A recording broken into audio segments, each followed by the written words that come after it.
Tanqidiy tafakkur. To'g'ri tafakkur usuli va mahoratini yetildirish. Biz his qilish qilolmasligimizdan qat'iy nazar har kuni yuzlab qaror chiqaramiz. Shu ma'nodan aytganda hammamiz tanqidiy tafakkurchilarmiz. Biz har qitim tanlashlarimizni dangsiginimizda qaysi ishning mas'uliyatining texmi ig'ir ekanligiga hukm qilganimizda yoki qilmishlarimizning ko'rilgisi ta'siri haqida o'ylanganimizda tanqidiy tafakkurdan foydalanamiz.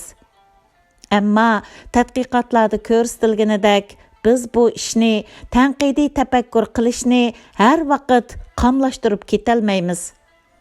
Halbuki bargan siri ko'plagan xo'jayinlar o'zlarining xizmat izlash e'lonlarida tanqidiy tafakkurni xizmatchilar hozirlashi kerak bo'lgan zarur iqtidorlar qatoriga tizmoqda. Tanqidiy tafakkur degan nima? Tanqidiy tafakkur uchur, tajriba, kuzatish va aqliy tafakkur qatorliqlarni puxta va ustalik bilan qarorlaringiz, harakatlaringiz va nuqtai nazariyaringizni yetaklash uchun xizmat qildirish iqtidoridir. Tanqidiy tafakkur qilalash uchun tafakkuringizning har bir bosqichiga jonli holda savol qo'yishingiz kerak bo'ladi. Tanqidiy tafakkur iqtidorini kuchaytirish. Muayyan tanqidiy tafakkur iqtidoringizni taraqqiy qildirishdan ilgari muvofiq tafakkur usulini qo'llanib, muvaffaqiyatingizga asos soling. Bu jihatda o'rinbosar loyiha va tajriba xarakterlik ideya haqida izlanishni xohlash va uningga qodir bo'lish to'liq muhim. Siz agar mandaq bo'lib qolsa-chu degan shaklda tafakkur qilib, muvofiq tanlashni o'tirg'i qo'yib, nazariyaringizni tekshira olamsiz?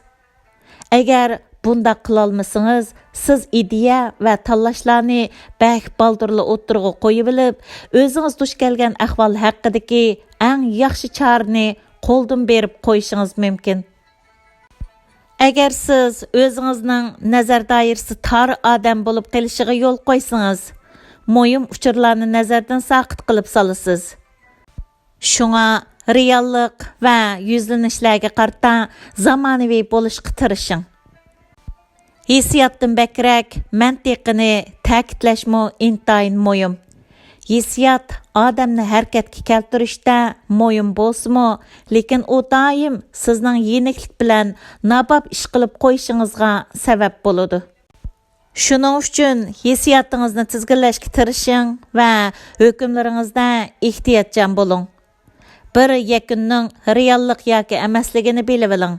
Shundoq bo'lishi mumkin degan tipdagi yakunlar, ya'ni paketdan bakrak parazni asos qilgan bo'g'achqa ishkirlab dalillanishga muhtoj. Ko'rsatma. Tanqidiy tafakkur yetildirish uchun zarur bo'lgan usullarning biri aqliy yakun shotisidir.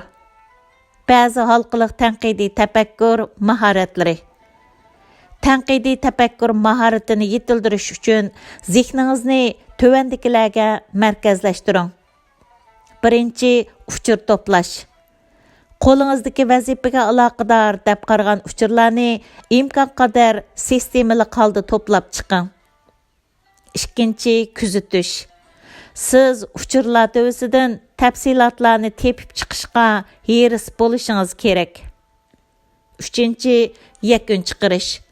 Siz cho'qim aqliy yakun chiqarishga mahir bo'lishingiz va mantiqiga tayanib muvofiq tanlashni o'tirg'i qo'yishingiz kerak. To'rtinchi, muvofiqlashtirish.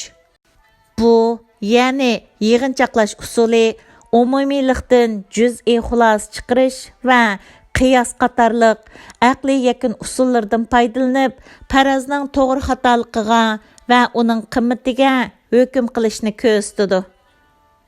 5. Aslash. Pat-pat qaroringiz yoki masalangizning tafsilotlaridan chekinib chiqib, ishning umumiy ko'rinishiga nazar soling. Kuzatish va tajribalaringizdan nimalarni o'rganganligingiz haqida o'ylaning. 6-cı, ijodchanlik. İcadi tefekkür bilen soğuk mantiqining arasını tengshab turing. 7-cı, türge ayırış və rədki turğuzuş. İş yoki ideyalarni xarakteriga ko'ra grupplab, rədki turg'uzib, keraklik uchurlarni suzib eling. 8-ci, selishtirish. İşlarning bir-biriga qanchalik o'xshaydiganligi yoki bir-biridan qanchalik farqlanadiganligiga hukm qilib, ularning orasidan eng muvofiqni tanlab eling. 9-cı, sabab-natija munosabatini tahlil qilish. Bir harakatga turtki bo'lgan sababning shu ishning natijasiga qanday ta'sir ko'rsatadiganligini tahlil qiling. 10-cı, biriktirish. To'plagan uchurlaringizni birlashtirib, ko'rilishi mumkin bo'lgan yangi natijalarni bayqang. 11-ci, chiqarmoqchi bo'lgan qaroringizni baholab ko'ring. 12-ci, darajaga turg'izish. Ish yoki ahvolning muhimlik darajasini belgilab, uni tegishli joyiga qo'yish intayin zarur. İngilizcedən Anvar Qarqurum tərcüm qildi. Mənbə Uyg'urlar Tor jurnalining 9-cı sonidan ilindi.